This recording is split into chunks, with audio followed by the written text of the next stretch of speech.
Hey guys, tonight we're going to unveil a historical secret, a mystery that has been hidden for centuries. You think you know Queen Elizabeth I, the Virgin Queen who reigned alone for 45 years. Get ready, because the Queen you know is just an outer shell. Inside, there are 9 incredibly terrifying reasons, each one a dark story of psychological trauma, power, and loneliness. Behind her powerful appearance, we will see a woman obsessed with death, a strategist who used her very virginity as a weapon.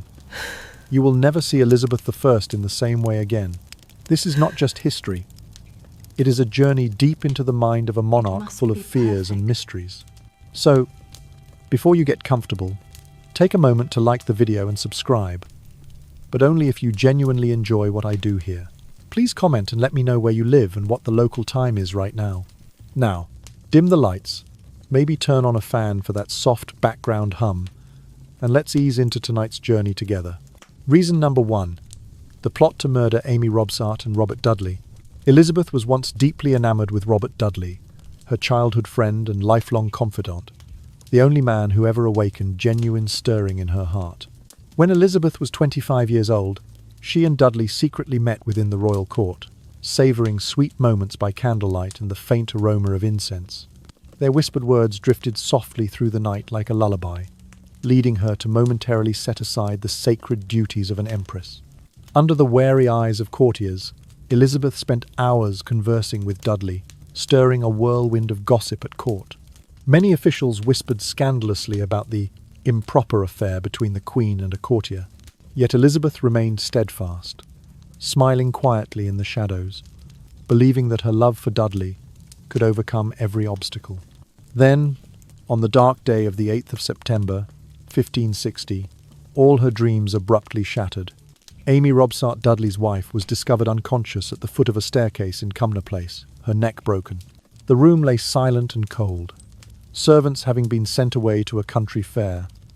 When they returned, Amy lay motionless, her hood still perfectly in place as if she had merely tripped. No one remained to witness the fall, leaving only the echo of hurried footsteps and the pounding of fearful hearts in the hush. News swept across the realm like a gale-driven leaf. People murmured that Robert Dudley had eliminated his own wife to clear his path to the Queen's favour. Rumours grew increasingly bizarre. Some claimed there was a secret passage from Amy's chamber directly to Dudley's, and that faint screams echoed through the halls on the night of her fall. The scandal reached beyond England's borders, horrifying diplomats in Paris, Madrid and Rome. The Spanish ambassador penned urgent dispatches to Madrid, describing the English Queen as one who would not hesitate to snuff out a life in pursuit of her personal desires. The French ambassador warned Paris of the Black Pearl within London's palace, compelling King Louis to reconsider any alliance. Within the royal court, trusted advisers urged Elizabeth to distance herself from Dudley, but her heart had become a raging sea of anger. For more than 3 months, Elizabeth immersed herself in fury, relentlessly questioning the circumstances of Amy's death, tears welling whenever Dudley's wife was mentioned. Every attempt at reassurance by her counsellors fell on deaf ears, for hatred had taken root deep in her veins. Meanwhile, contemporary physicians could not distinguish whether Amy's broken bones stemmed from violence or illness. Modern historians now suggest she may have suffered from breast cancer, rendering her bones as brittle as dry twigs, so fragile that even a minor slip could prove fatal. Yet 16th century society cared little for such theories. They only saw a death far too convenient for Dudley's ambitions. Amy Robsart's demise did not remain a private tragedy. It became a horrifying mark upon Elizabeth's psyche. It served as a stark warning. Marriage for her was inseparable from death and suffering. She had witnessed firsthand the catastrophic consequences of a love entangled with betrayal, and her vow never to wed anyone but Dudley, even as a grievous curse, became a protective barrier around her heart. As night fell and the candles dimmed, Elizabeth imagined Amy collapsing in solitude without a cry for help. That image etched itself into her memory, reminding her that even if she remained lonely for life, she would never allow another soul to penetrate her heart's defences so deeply. Her first love, once a source of euphoric sweetness, transformed into a smouldering wound, an ever-present reminder that the path of marriage was not meant for one who had witnessed such tragedy. From that fateful moment, Elizabeth understood that, apart from the only man whose actions had stained her life with blood, No one else deserved to hold her heart and happiness. For her, marriage from then on was the boundary between life and death, between love and crime. Thus, reason number 1 was indelibly carved into Elizabeth's soul, making her first love an eternal ember of pain that would never extinguish within her heart. Reason number 2, childhood trauma in the House of Horrors. Imagine drifting into the soft hush of a quiet night, your eyes growing heavy as you settle into a story that begins in the most unlikely of nurseries, a royal palace transformed into a house of horrors for a small child. This is reason number 2, the tale of Elizabeth's earliest traumas, and how they forged a fear of marriage that would endure her entire life. Elizabeth was scarcely 2 years old when she witnessed her mother, Anne Boleyn, taken away to execution on the 19th of May, 1536. One moment she was a beloved little princess, clinging to her mother's skirts. The next, she became a crownless child, stripped of status and security in a single cruel night. The courtroom whispers, the clank of chains, and the distant echo of the axe, all of it sank into Elizabeth's tender mind, like stones dropped into a silent well.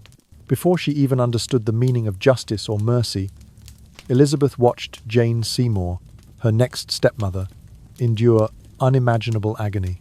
When Elizabeth was 4 years old, Jane Seymour died screaming in childbirth, 12 days after presenting Elizabeth's half-brother, Edward. Elizabeth would later recall the echo of her cries, the frantic bustle of doctors helpless in the face of infection, and the sudden emptiness that swallowed the once bustling household. Anne of Cleves followed a gentle woman who saved her life by agreeing to a sham divorce. Elizabeth, barely old enough to walk unassisted, saw her father use power and intimidation to force Anne's compliance. The little girl did not yet grasp the word manipulation, but she felt its chill when Anne quietly departed the palace, leaving only formal letters in her wake.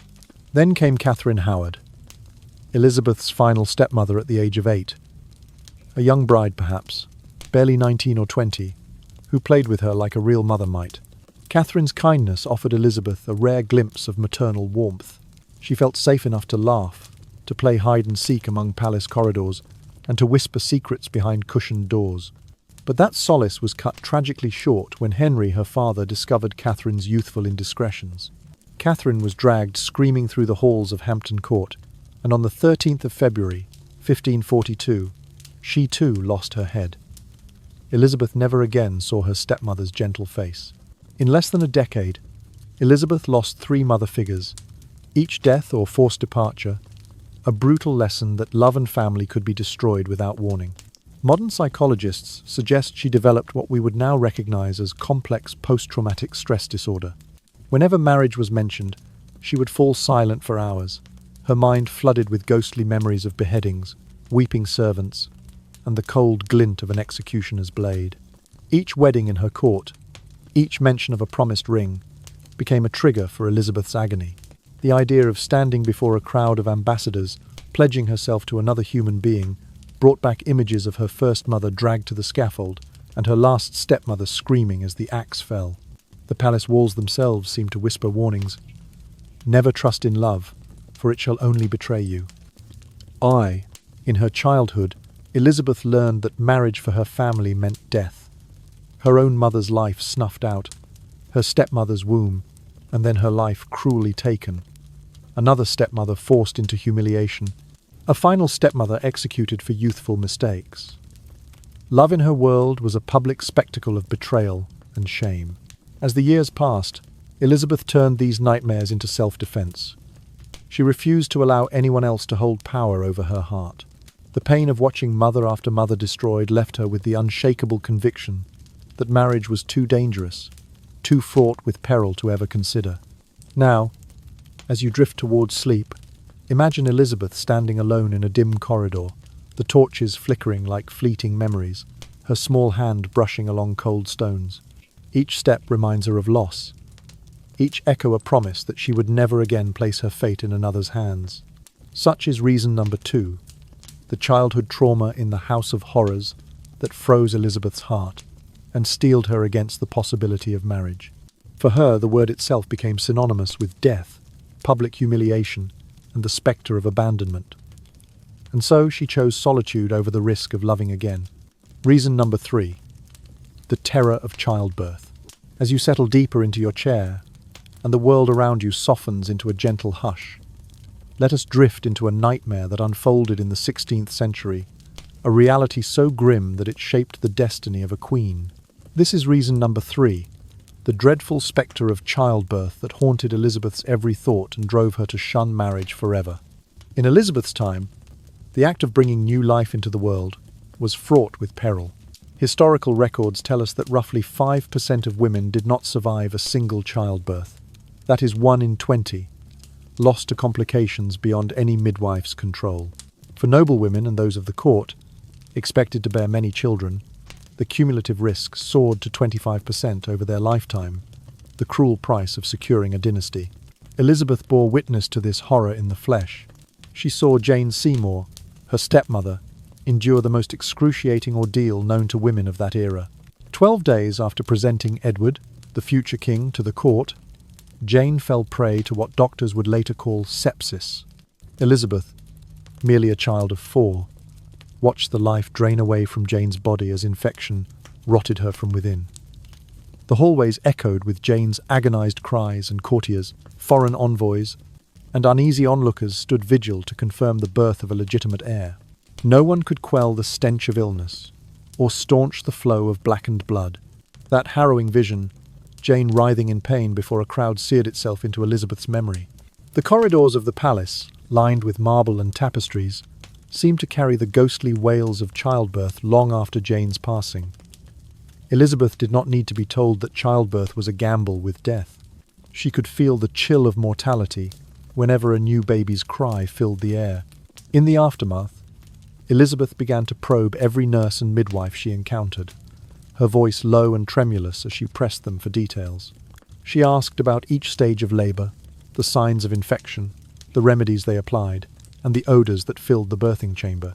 She inquired about every tool forceps, linens doused in vinegar, poultices of herbs, and how each could both save and doom a mother. The nurses, uneasy under her gaze, would describe the gruesome scenes, days of agonized pushing, fevers that left women delirious, blood-soaked sheets that could not be washed clean. Compounding her terror was Elizabeth's own delicate constitution. Modern scholars suggest she may have suffered from severe menstrual disorders, perhaps endometriosis or polycystic ovary syndrome, conditions unknown to 16th century physicians, yet manifesting in crippling pain and irregular cycles. Every month, Elizabeth experienced cramps so violent that she feared her body was rebelling against her own survival. She grew convinced that the ordeal of pregnancy would dwarf her existing agony, that each contraction would be a testament to her own fragility. In her mind, pregnancy was not a miraculous blessing, but a death sentence awaiting execution. She imagined the moment when labor would begin, when sheets would be drenched in sweat and blood, walls echoing her screams, attending midwives scrambling to call for help that might not arrive in time. She foresaw the moment her own life might slip away, abandoned on a cold pallet, her infant unborn or left motherless. As the sun dipped below the horizon each evening, Elizabeth would shudder at the memory of Jane's final hours. She pictured the courtyard outside the palace, silent save for the tolling of the midnight bell marking another noblewoman lost to childbirth. She recalled the sight of pallbearers carrying a coffin to Street, George's Chapel, the hush of a saddened court, and the unspoken dread that the next procession might bear Elizabeth's own casket. Thus, childbirth became a monstrous spectre that she could never exorcise. It tainted every thought of marriage with fear so profound that it outshone the warmest promise of love. Elizabeth concluded that to wed was to gamble with her life and her kingdom's future. Should she perish in labour, England would be left vulnerable, a realm teetering on the brink of chaos with no sovereign to guide it. So Elizabeth chose a different path. She would remain unwed, forsaking the role of mother to protect both herself and her country. In her mind, solitude was preferable to the cruelty of childbirth's roulette. The very word marriage conjured the echo of Jane's screams and the sight of blood on silk. It became for Elizabeth an ordeal too terrifying to embrace a path she closed off at all costs. And so, reason number 3, the terror of childbirth sealed Elizabeth's fate as the Virgin Queen, a title born not of piety alone, but of profound dread, shaped by the vivid horrors of life's most primal act. Reason number 4, the obsession with power and absolute control. As your eyelids grow heavy and the world outside drifts into stillness, let us enter the quiet corridors of Hampton Court Palace, where reason number 4 took root in Elizabeth's mind. Her haunting fear of sharing power, and her unrelenting urge to control every aspect of her realm. In the 16th century, marriage for a woman of status was not merely a joining of hearts, but the legal transfer of title, lands, and authority to her husband. Elizabeth, ever shrewd and aware of the law's every nuance, knew that uttering the words, "I do," would instantly elevate her consort to co-ruler, possibly with equal or even greater power than she herself possessed. The very thought of surrendering an ounce of her sovereign authority sent a chill through her, for she had fought tirelessly to secure the crown that was her birthright. Within the palace's gilded walls, Elizabeth operated a system of surveillance rivaling any spy network. She required every lady-in-waiting and court official, even those of the humblest station, to petition for royal permission before considering marriage. A single clandestine betrothal could be deemed an act of treason, resulting in imprisonment within the fortress of the Tower of London. Those bold enough to wed without consent found themselves shackled, their private vows sacrificed on the altar of royal prerogative. Her circle of favourites, those courtiers who basked in her favour and influence, were expressly forbidden from taking spouses. For Elizabeth, no relationship outside her immediate control could be allowed to flourish, for she feared that a husband might claim allegiance from a favourite's heart, thereby drawing their loyalty away from her throne. She subjected each prospective suitor to rigorous interrogation, not about his lineage or his affection, but about the precise measure of authority he expected to wield once he stood beside her at the altar. Elizabeth extended marriage negotiations across months, sometimes years, using them as diplomatic chess moves. She dangled the prospect of marriage with a Catholic prince to unnerve Protestant rivals, then hinted at a Protestant alliance to confound Catholic powers. Each overture served less as genuine courtship and more as leverage in the intricate dance of European politics. Foreign ambassadors arrived with lavish gifts and elaborate dowry offers, only to depart empty-handed, their hopes dashed but their coffers lighter. At the heart of her strategy lay a single, absolute conviction. She would rather see England invaded and its people subjugated than share her throne with any man. Elizabeth confided in her closest advisers that she would choose national destruction over the dilution of her power. She understood that a husband, no matter how loyal, would legally possess rights to her lands, her decisions, and her legacy rights she could not abide relinquishing. In her speeches to Parliament, Elizabeth often emphasized her singular status as monarch, elevating herself above the traditional bonds of matrimony. She crafted public proclamations extolling her dedication solely to her subjects, declaring that her heart was married wholly to England. The phrase became a potent piece of royal propaganda, painting the image of a selfless ruler whose personal sacrifices justified her solitary reign. Yet behind the veil of political rhetoric lay Elizabeth's private dread. Scholars note that she monitored her court like a sovereign's hawk, ordering secret reports on who dined with whom, who exchanged letters, and who lingered too long in private chambers. Even the colour of courtiers' attire and the choice of dishes at state banquets fell under her scrutiny, subtle reminders that every detail of life in her realm must answer to her will. Foreign ambassadors soon learned that marriage negotiations with Elizabeth were perilous gambits, not sincere overtures. They spent lavish sums on diplomatic missions, only to discover that Elizabeth had no intention of ever uttering her wedding vows. Instead, she used the prolonged negotiations to extract military alliances, financial subsidies, and concessions on trade. Her own court grew accustomed to the existence of faux engagements, phantom proposals designed purely for leverage. The Queen's need for control extended even to mundane matters. She dictated which incense scents could be burned in the chapel, which flowers adorned the royal gardens, and which verses of scripture were read during Sunday worship. Every element of court life fell under her aegis, for she believed that any lapse in her absolute authority was an invitation to challenge her reign. Yet Elizabeth's methods carried a heavy price. Her courtiers lived in perpetual anxiety, fearing that a single misstep, an unapproved letter, a wedding gift sent without consultation, a whispered comment could result in disgrace or imprisonment. The palace became a tight-lipped fortress where trust was scarce and genuine affection nearly impossible. Those who sought to win her favour did so at the risk of losing their freedom. In her final years, Elizabeth's obsession with power reached its zenith. She refused to designate a husband or heir, viewing any relinquishment of her crown's sole sovereignty as an act of betrayal. This unyielding stance left the succession question unresolved, casting a long shadow over the realm and sowing seeds of uncertainty that would only be quelled after her passing. Thus, reason number 4, the obsession with power and absolute control drove Elizabeth to forsake the institution of marriage. Her fear of sharing authority, of permitting another soul to claim even a fraction of her sovereignty, proved more potent than the most fervent passions of romance. In the quiet hours before sleep, imagine Elizabeth pacing the marble floors of her private chambers, each step a testament to the iron-willed monarch who would rather rule alone than surrender her crown to any man. Reason number 5. The religious trap. Marriage as a catalyst for civil war.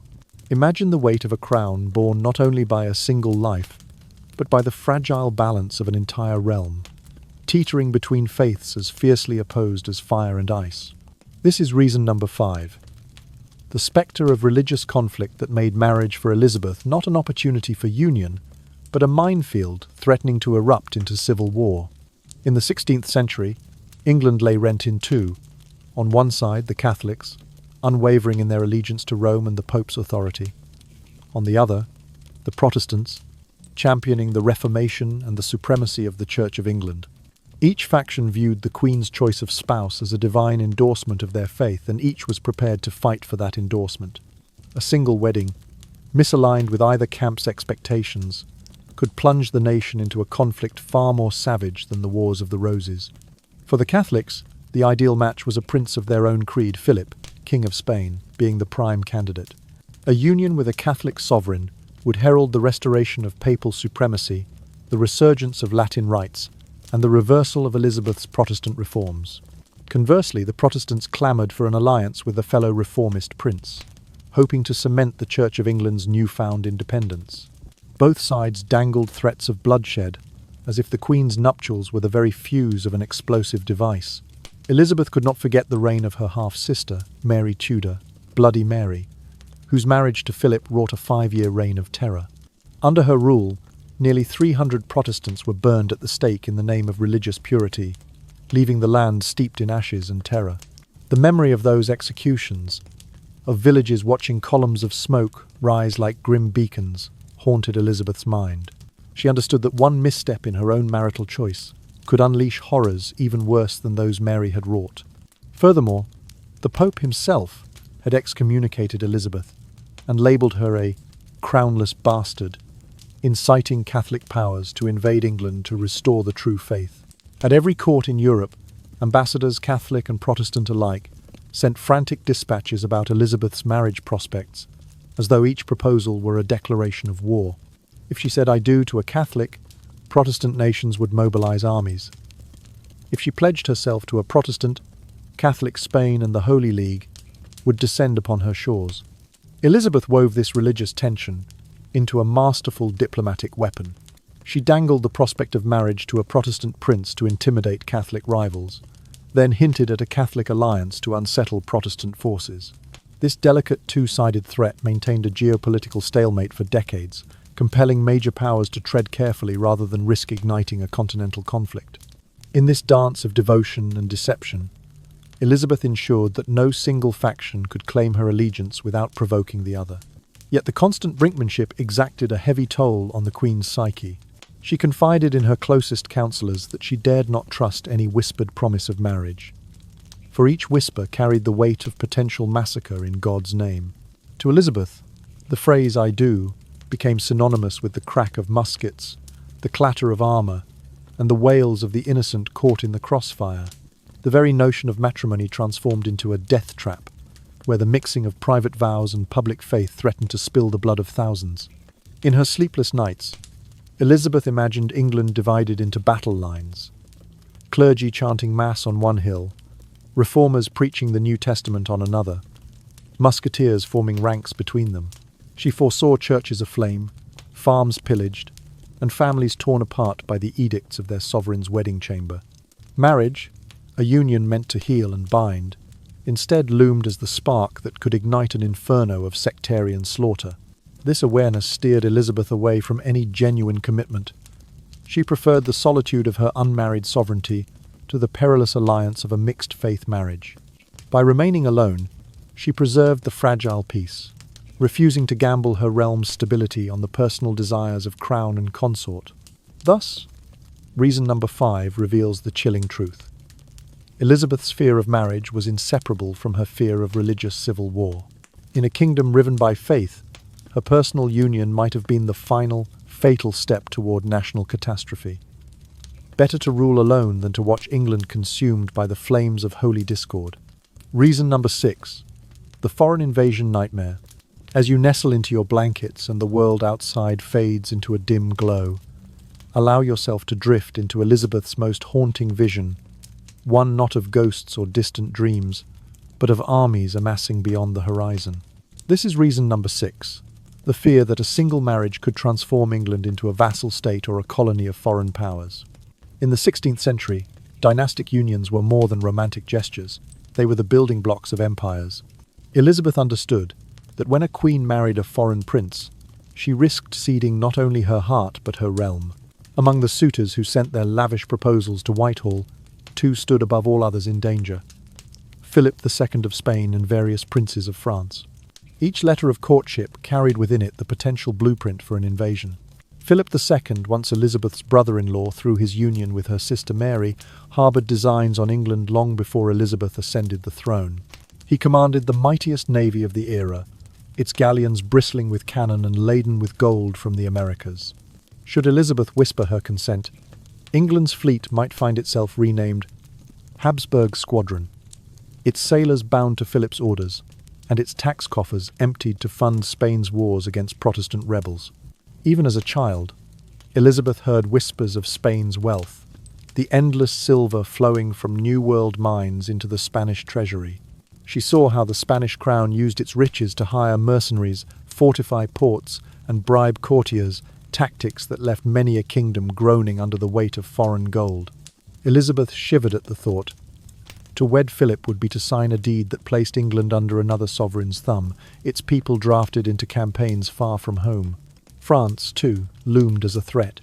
The Valois dynasty eyed England as a strategic prize, eager to link the crowns of England, Scotland, and France, in a triad that could encircle Spain and the Holy Roman Empire. A Franco-English wedding would transform English ports into staging grounds for continental armies, and fields that once grew wheat would echo with the tread of foreign boots.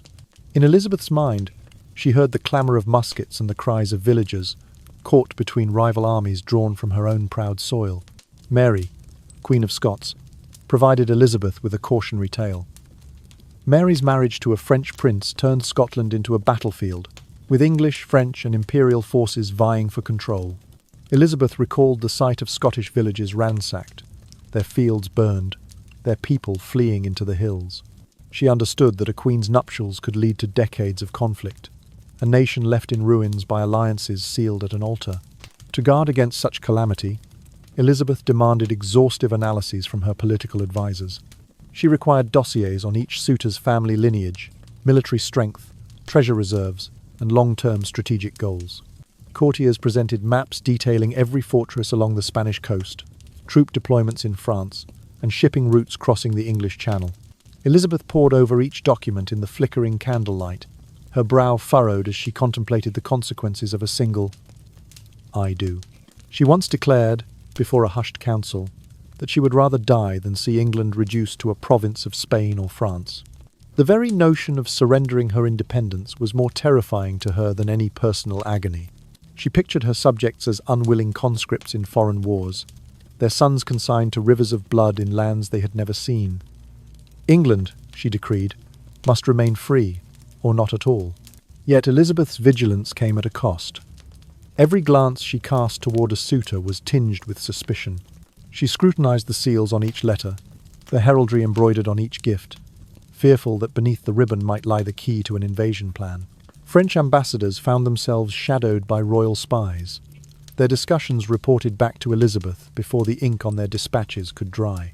The Queen's court became a fortress of whispers, where even the gift of a jewelled necklace was treated as evidence of political ambition. In her private moments, Elizabeth envisioned a single wedding march, leading to the triumphal entry of foreign banners in London. She could hear the clamour of trumpets and the roar of crowds, not cheering for their monarch, but for a king who would rule in her stead. The thought made her blood run cold, prompting sleepless nights spent pacing marble hallways, the stones cool beneath her slippers. Thus, reason number 6, the foreign invasion nightmare, wove itself into the tapestry of Elizabeth's fears. She saw marriage as a portal through which foreign armies might stream into English towns, a contract that could hand her crown to another ruler. In the end, she chose the solitude of spinsterhood over the risk of igniting a continental war. Better to remain unwed and keep England's independence intact than to seal allegiance with a prince and watch her kingdom slip from her hands. Now, as your thoughts drift towards sleep, recall the quiet might of Elizabeth's resolve. A queen who placed her realm's freedom above all else, even above her own happiness. Reason number 7. Obsessive-compulsive control. Imagine a mind so consumed by the need for absolute order that even the most intimate moments of her subjects' lives felt like threats to her reign. This is reason number 7. The obsessive-compulsive urge for control that drove Elizabeth to view every marriage, every conversation, and every bite of food at court as potential challenges to her authority. Elizabeth did not merely rule a kingdom. She orchestrated every detail of court life as though it were a grand, perpetual performance. In her world, a courtier's private wedding plans were as dangerous as enemy invasions. She believed that if any of her favourites, her trusted circle of advisors and confidants, were allowed to marry, their loyalties and attentions would fracture, forming factions that might one day rise against her. Marriage, in her eyes, was a diversion that threatened to annex the hearts of those she could least afford to share. To prevent such a calamity, Elizabeth issued a decree requiring every lady-in-waiting, gentleman usher, and even the humblest footman to petition for her permission before taking a spouse. An unsanctioned wedding was tantamount to treason. Offenders faced imprisonment in the Tower of London, their bonds riveted as cold and unyielding as the stone walls themselves. Under her rule, a secret engagement was as perilous as plotting rebellion. Her compulsion extended far beyond matrimonial matters. Elizabeth regulated the colour and cut of courtly gowns, dictating which hues were permissible for winter and which floral patterns would offend her sensibilities in summer. She demanded advance menus for every banquet, insisting on menu inspections to ensure no dish symbolized disloyalty or dissent. A single clove of garlic or a mischievous reference to a former lover hidden in a pastry's name could be construed as a sign of intrigue. Even whispers were monitored. Elizabeth employed a network of informants to eavesdrop on private conversations, suspending judgment on no one. Servants dared not confide their grievances, for every muttered complaint about royal policy could be reported back to her, sparking interrogation and punishment. She saw dissent as the first ripple of a tidal wave that might one day drown her throne. The Queen's favourites, those courtiers who basked in her favour and wielded influence, were held to an even higher standard. Should one of them dare to speak of marriage, they faced her ire. A notorious incident involved Robert Dudley, Earl of Leicester, who broached the subject of alliance beyond the bounds of service. Elizabeth responded with fury, banishing him from court and denying him audience for months. His hopes of domestic happiness were dashed, not by political necessity alone, but by her compulsion to keep his fealty unfragmented.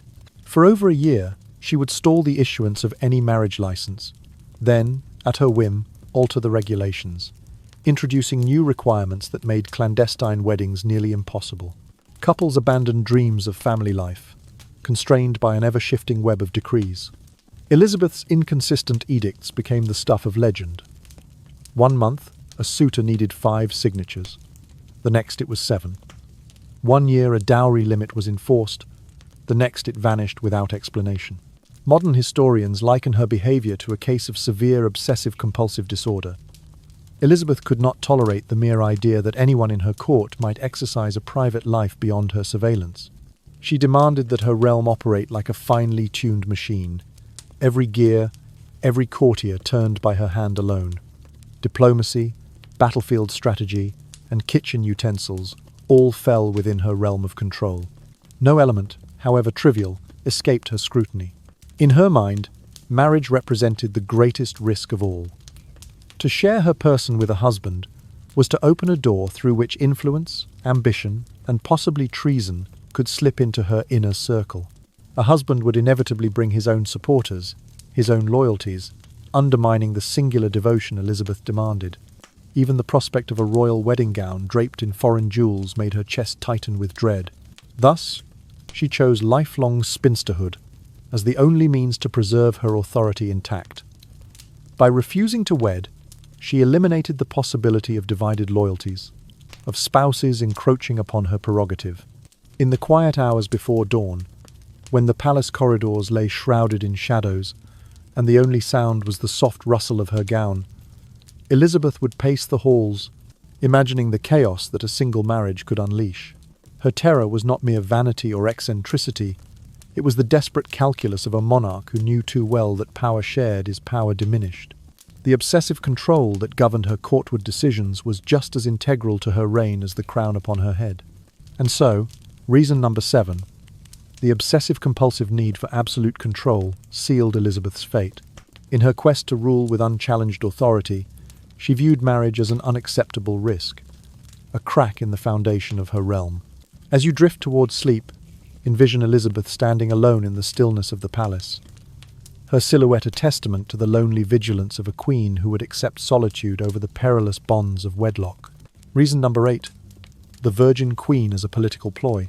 As your head grows heavy and the world softens around you, let us drift into the realm of courtly intrigue, where reason number 8 reveals the most audacious stratagem of Elizabeth's reign, her elevation of virginity from personal vow to diplomatic weapon. While the public often believed that Elizabeth remained unwed out of piety or devotion to God, the truth was far more calculated.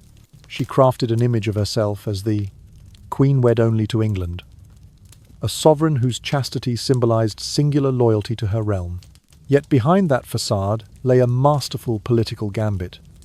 Elizabeth used the prospect of marriage to coax economic, military, and diplomatic concessions from foreign powers, without ever surrendering her personal sovereignty. For years, Elizabeth kept at least 3 suitors, princes of Spain, France, and other faiths dangling on her courtly hook. She would begin negotiations with lavish flourish, summoning Spanish envoys to Whitehall for months of formal banquets and ceremonial gift exchanges. The Spanish court, believing they had a genuine chance, poured funds into diplomatic missions, commissioning ships, funding ambassadors' lavish retinues, and showering Elizabeth's court with gold and silver.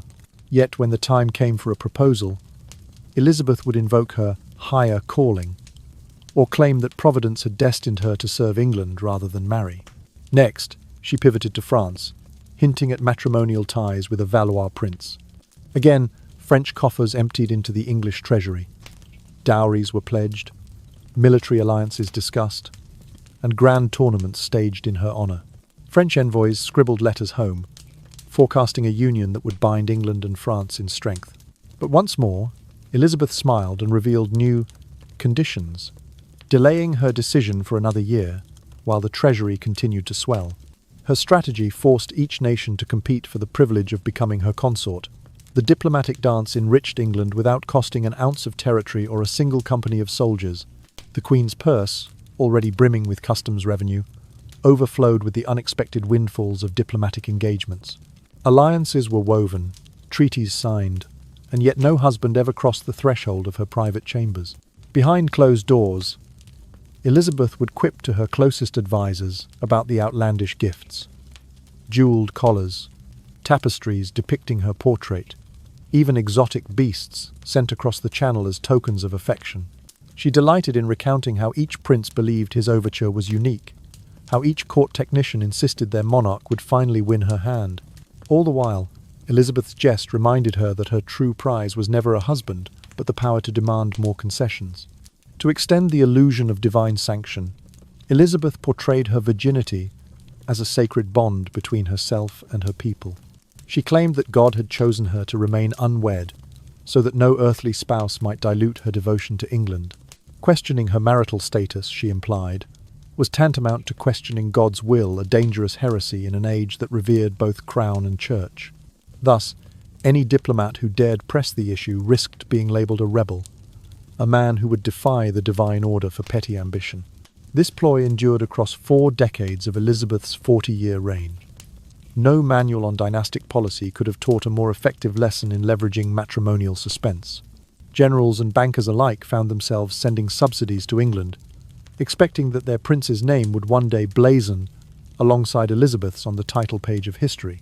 Yet each year passed, each delegation departed, and Elizabeth remained as she had sworn, a virgin, sovereign in her solitude. In the hush of night, Elizabeth must have reflected on the immense potency of this gambit. By vowing chastity, she inspired devotion not only from her subjects at home, but also from foreign courts desperate for alliance. Her virginity became the ultimate bargaining chip, worth more than armies or colonies. It extracted from Spain financial support for naval expansion, from France promises to defend Protestant interests, and from other realms their unfulfilled hopes. Thus, reason number 8 stands revealed. Elizabeth's use of her own chastity as political arsenal. She proved that the greatest marriages need not be solemnized with vows at all. Sometimes, the promise of one is enough to shape the destiny of nations. In the quiet corridors of power, her unbroken vow was the sharpest instrument in her diplomatic toolkit, a testament to her cunning, her resolve, and the enduring power of a queen who refused to Wednesday. Reason number 9. The ultimate selfish act, nearly destroying the dynasty. As dusk settles and your thoughts grow soft, imagine the weight of a lifetime's choices bearing down on a monarch's final days. This is reason number 9, the selfish decision that cast England into the brink of chaos. Elizabeth's refusal to wed or bear an heir, even as she knew her death without a successor, would unleash a dynastic crisis. Elizabeth understood all too well that, without a prince or princess ready to ascend, the 13 kingdoms might fracture into warring factions. Noble houses, each with their own claim and ambition, would marshal armies and press their rights to the crown. A childless queen was a beacon calling forth rival claimants, a spark threatening to ignite a conflagration of civil war. Her advisors, those closest to her throne, knelt and implored, "Appoint an heir, take a husband, secure the realm's future." They warned how uncertainty undermined commerce. Foreign merchants hesitated to invest when the next sovereign was unknown. English lords feared buying estates that might fall under a new ruler's scrutiny. Agriculture and trade stalled as landowners waited for clarity. Yet Elizabeth dismissed every entreaty. Sometimes she would laugh at their concerns. Other times she would erupt in rage, banishing those who dared broach the subject, labeling them traitors to her person and state. Despite the dire warnings, Elizabeth seemed to relish the suspense of her succession. Ambassadors from France, Spain, and the Holy Roman Empire scampered through palace corridors, delivering gilded gifts and whispered promises in hopes of currying favor for their royal bloodlines. Courtiers circulated eager rumors of secret meetings and covert agreements. The Queen's court became a stage for ceaseless intrigue, each participant desperate to secure a promise of future power. Elizabeth watched it all with cool amusement, as though it were a grand design meant solely to entertain her political genius. This prolonged ambiguity gave her an unparalleled tool for domestic control. No noble dared upset her favor, for his support might determine the next king, and gallant suitors from abroad trod lightly lest they be cast out. By keeping the question of succession unresolved, Elizabeth ensured that every faction leader, remained tethered to her goodwill. They spent fortunes supporting her court, advancing her causes, and whispering praises in her ear, actions designed to influence the Queen's choice, a choice she never intended to make. When Elizabeth finally breathed her last breath in the early days of March, 1603, England teetered on the brink. Claimants emerged from the shadows, descendants of Mary Tudor, remote Stuart cousins, and even foreign princes pressed their rights. Armies were mobilized in the north and south, banners unfurled along the Welsh marches, and foreign powers prepared to intervene under pretext of protecting their chosen claimant. Within days, London quivered under rumours of military coups, public protests, and economic boycotts. Corners of the city that once echoed with street vendors now resounded with the clank of armour and the cries of anxious citizens. Yet fortune smiled upon England in the form of James VI of Scotland, Elizabeth's cousin once removed and her designated heir in private council. His accession to the English throne as James I smoothed the transition and averted the worst predictions of civil war. He marched south in triumph, his banners welcoming him into London amidst guarded relief. But the relief was tinged with bitter memory. The kingdom had shuddered at the edge of collapse, its economic engines sputtering, its people weary from months of uncertainty. The scars of that crisis ran deep. Land values plummeted as investors remembered the paralysis of commerce under Elizabeth's indecision. The crown's revenues dipped, for merchants and nobility alike distrusted a regime that had toyed with succession like a child with a new toy. Politically, the event seeded suspicion among future rulers. They vowed never to repeat such a catastrophic gamble. Yet the memory persisted of a queen so consumed by personal conviction that she would risk an entire nation's stability rather than relinquish her solitary hold on power. Elizabeth's choice to remain unwed and childless was not an act of patriotic sacrifice, as later myths suggested, but the apotheosis of pathological self-interest. She valued her exclusive authority above her dynasty's continuity, above the welfare of her subjects, and above the very survival of her realm. By choosing to die alone, she nearly condemned England to bloodshed and foreign meddling, a price she was willing to pay to keep absolute power in her own hands. Thus, reason number 9 stands revealed: the ultimate selfish act. Elizabeth's refusal to marry or bear an heir nearly toppled her dynasty, showing that the greatest act of power can also be the gravest betrayal of one's own people. As you drift into slumber, consider this. A ruler's loneliness, when left unchecked, can become a weapon more dangerous than any sword or decree. Reason number 10. The loneliness and obsession with genuine connection. As your eyes grow heavy and the hush of night drapes over you like a velvet cloak, let us explore reason number 10, the most intimate and sorrowful motive behind Elizabeth's refusal to marry. Her profound loneliness and the haunting fear of ever finding a true, uncalculating bond. From her earliest days, Elizabeth's world was a tapestry of loss and suspicion. At the age of 2, she watched her mother, Anne Boleyn, led away to the scaffold, and in the years that followed, 3 more maternal figures, Jane Seymour, Anne of Cleves, and Catherine Howard, departed her life through death or disgrace. Each departure carved away another piece of her trust, leaving her heart scarred by betrayal before she even learned to speak of love. In the shadows of the palace, she absorbed a single terrifying lesson. Relationships are subject to the whims of power, and power cares nothing for affection. When Elizabeth ascended the throne, she carried that lesson like armor. She saw how Bennet, Cecil, and even her most loyal advisors could shift their allegiances when the tides of influence turned. She famously remarked to her courtiers that loyalty is a poison, for trusting the wrong person could inflict a wound deeper than any blade.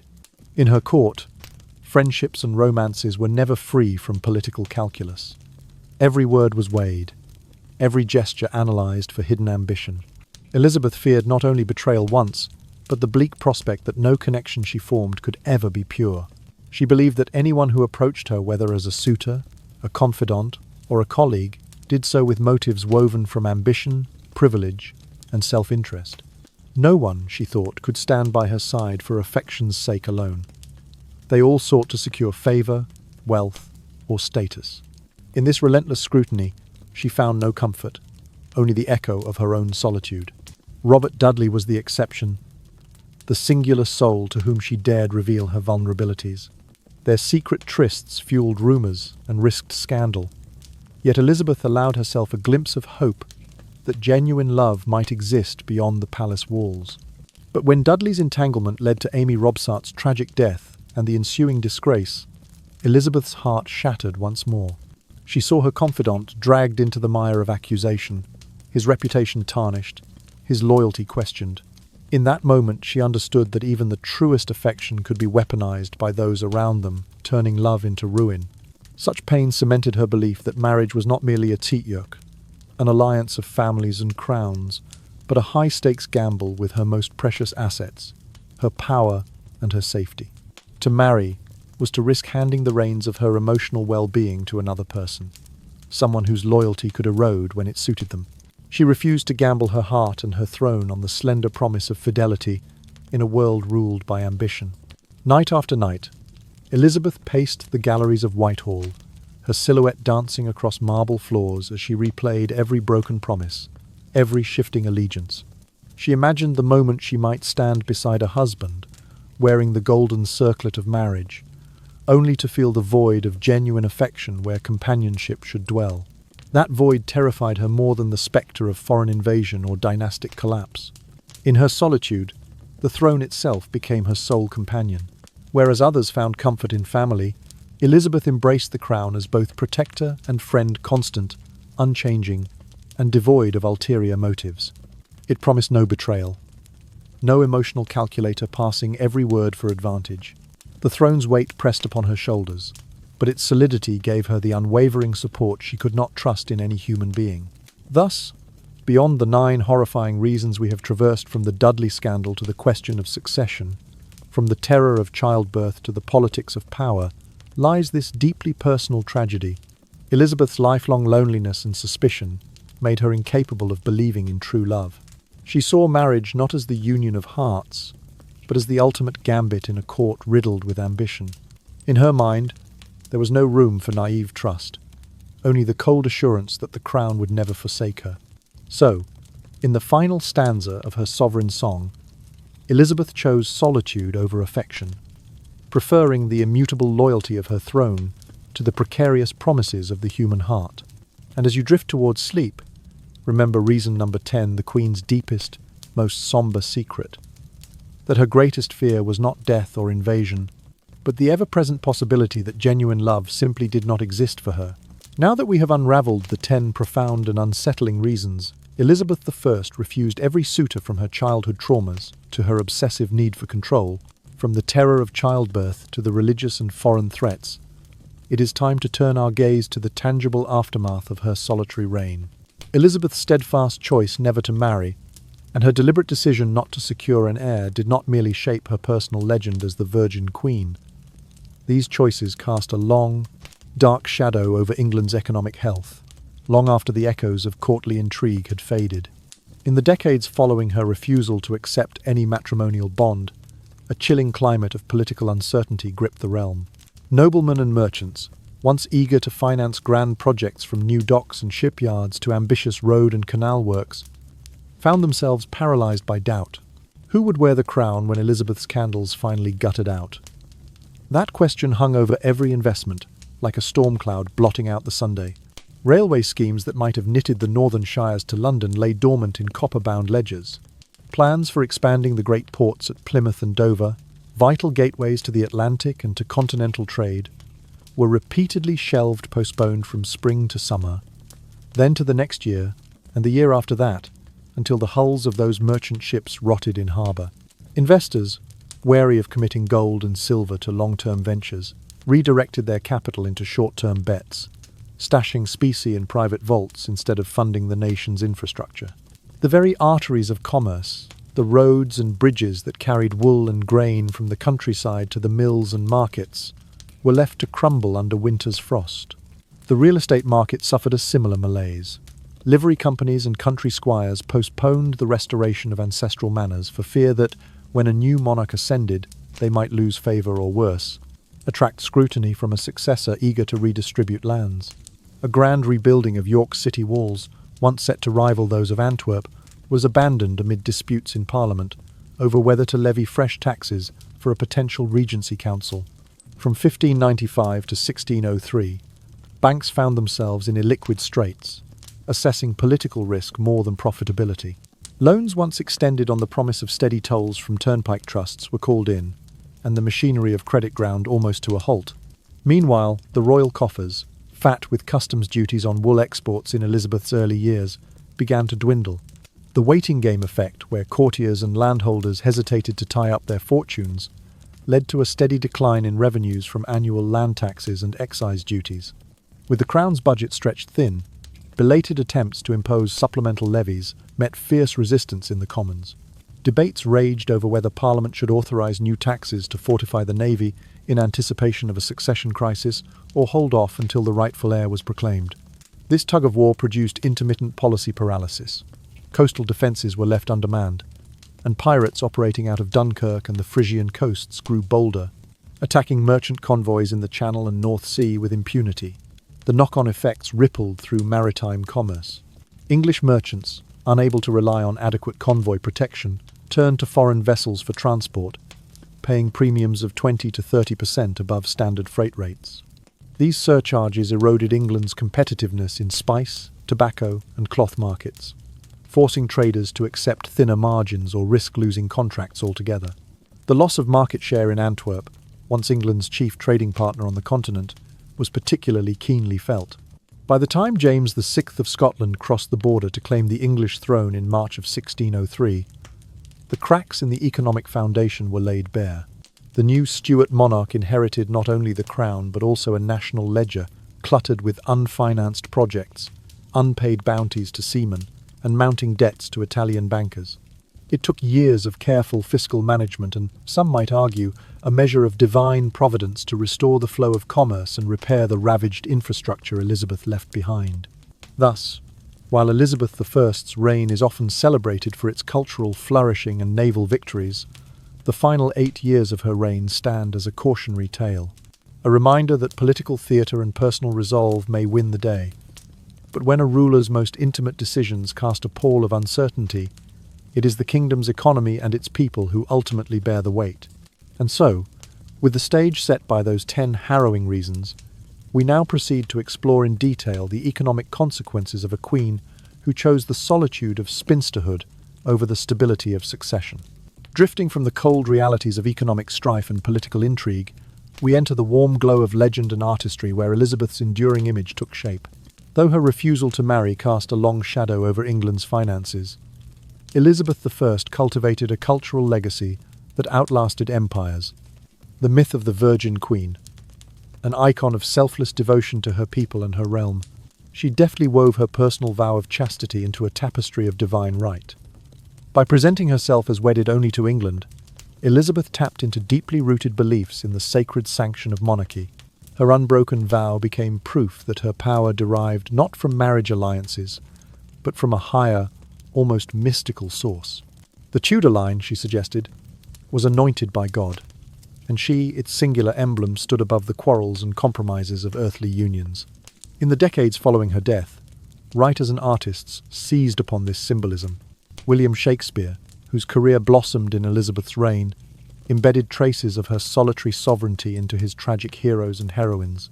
In Hamlet, the ghost of an unavenged father and a daughter, torn between duty and desire, mirror Elizabeth's own conflict between affection and authority.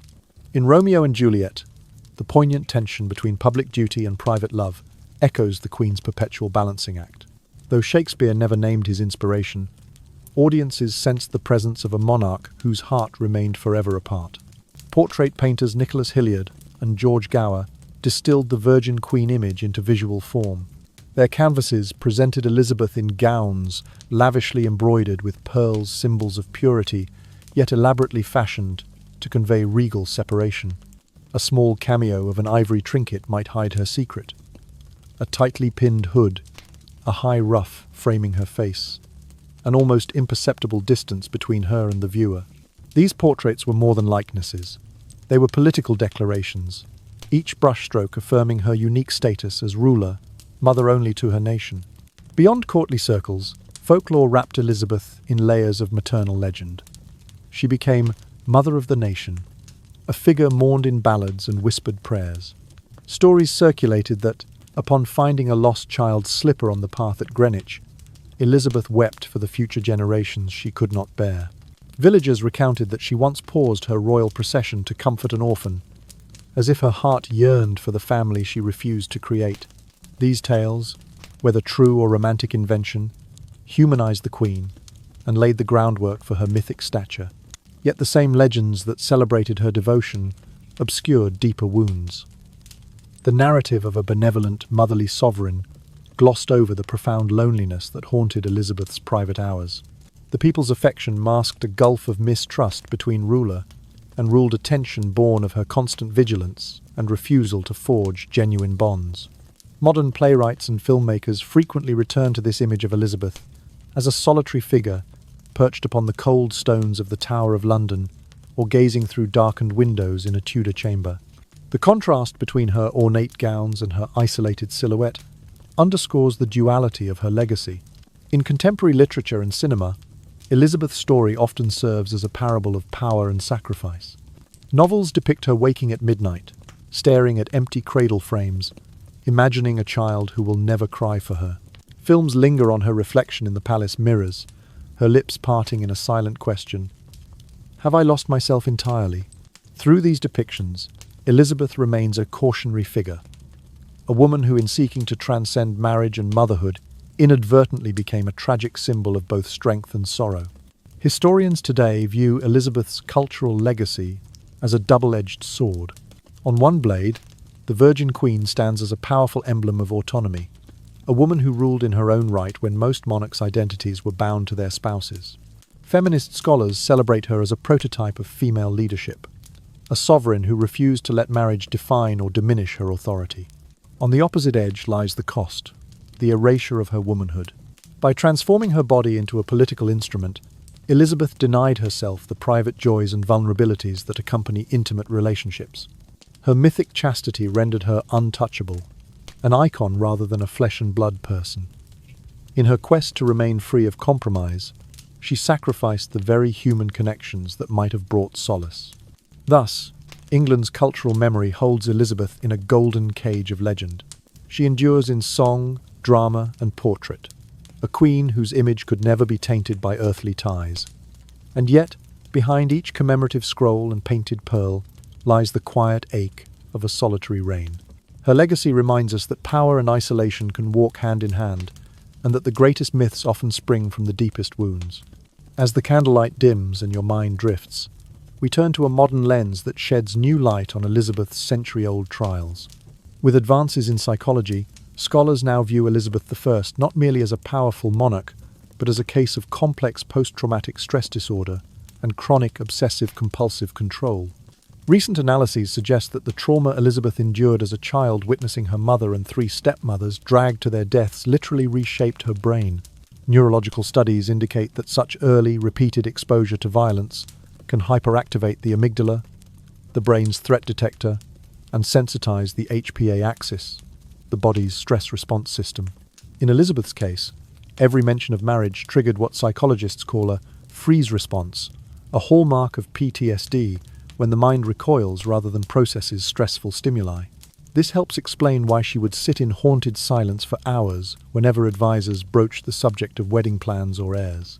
Beyond the spectre of PTSD lies another modern diagnosis: traits of obsessive-compulsive disorder manifesting as extreme control. Elizabeth's court, with its mandatory marriage permission edicts, menu inspections, and correspondence censorship, functioned less like a royal household and more like a living experiment in anxiety mitigation. She demanded obsessive oversight of every detail: who courtiers could wed, what colours they could wear, even which flowers adorned the banquet tables. Such micromanagement aligns closely with contemporary definitions of OCD, where intrusive fears of disorder or betrayal compel ritualistic behaviours intended to restore a sense of safety. Academics have begun referring to Elizabeth as a prototype of the wounded woman leader, a cautionary illustration of how unaddressed trauma can twist into pathological governance. In papers published by leading journals in behavioral leadership, researchers argue that Elizabeth's personal scars became state policy. Her fear of childbirth and suspicion of political marriage, once considered mere eccentricities, are now understood as symptoms of a mind under siege. These psychological discoveries deepen our understanding of her reign. They reveal how power wielded to shield oneself from pain can backfire, creating rigidity that stifles flexibility in governance. Elizabeth's obsessive controls, intended to stave off personal betrayal, also hamstrung her court's ability to adapt to changing circumstances, from economic crises to religious reform. Her unyielding demands for absolute loyalty turned a vibrant royal household into a mental prison, where courtiers lived in constant dread of real or imagined infractions. Moreover, her PTSD-like responses to marriage discussions offer a stark lesson for modern leaders. Unresolved personal trauma can manifest as policy paralysis. Elizabeth's refusal to entertain any heirship or marital alliance stemmed not from political genius alone, but from a psyche deeply conditioned by childhood horrors. Advisors who overlooked the Queen's emotional triggers contributed to decisions that nearly plunged the realm into dynastic chaos and economic ruin. Today, Elizabeth's story features prominently in European university courses on leadership law and behavioral psychology. She serves as an archetypal case study in power distortion, illustrating the perils of conflating authority with control. Professors emphasize that effective leadership requires not only strategic acumen, but also emotional intelligence. The capacity to share power, trust collaborators, and manage personal wounds rather than project them onto the state. In seminars, students debate how Elizabeth's reign might have differed if she had recognized and treated her trauma. Could she have embraced a supportive spouse or designated a trusted heir? How might her ministers have better navigated her freeze responses around marriage talk? These discussions underscore a key modern insight. Leadership flourishes not when one clings ever tighter to control, but when one learns to relinquish control in healthy ways, forging authentic connections even in the corridors of power. Elizabeth's legacy thus transcends her era. She stands as a reminder that the greatest strength of a leader lies in balancing authority with vulnerability, in acknowledging one's own scars rather than sealing them behind royal decree. In the quiet moments before sleep, reflect on her dual role as icon and cautionary tale, a sovereign whose personal demons shaped a nation and whose story urges today's leaders to wield power with empathy, not fear. As the flicker of Elizabeth's candlelight fades into the gentle hush of history's corridors, we can let our minds drift away from the courtly intrigues and heavy decisions that weighed upon her restless heart. In this quiet moment, imagine the velvet night wrapping itself softly around you, carrying away the echoes of royal footsteps and whispered council debates. Here, in the stillness, we find the true grace of her story, not in the glittering jewels or thunderous decrees, but in the fragile lesson that power, when born of pain and fear, can become its own prison. Elizabeth I was more than a warrior queen crowned in splendor. She was a woman shaped by the deepest wounds of childhood, the relentless fear of mortality, and an unrelenting need to command every shadow of her realm. She turned those wounds into policies that transformed marriage into a minefield, virginity into a diplomatic weapon, and the future of an entire nation into a hostage held by her own anxieties. And yet, as the years wore on, those very policies cast dark shadows over England's coffers and whispered hints of succession crises that nearly fractured her kingdom. But even within this tapestry of solitude and sorrow, a glimmer of wisdom emerges, one that reaches across the centuries to touch our own lives. The quiet truth is that lasting leadership is not built on walls of isolation, but on bridges of connection, trust, and shared purpose. When we allow our personal scars to harden into barriers, we risk turning our greatest strengths into silent prisons.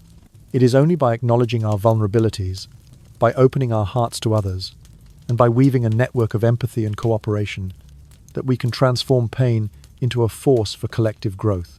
So as you settle into your own restful evening, let Elizabeth's story become a gentle reminder that no one need bear their burdens alone.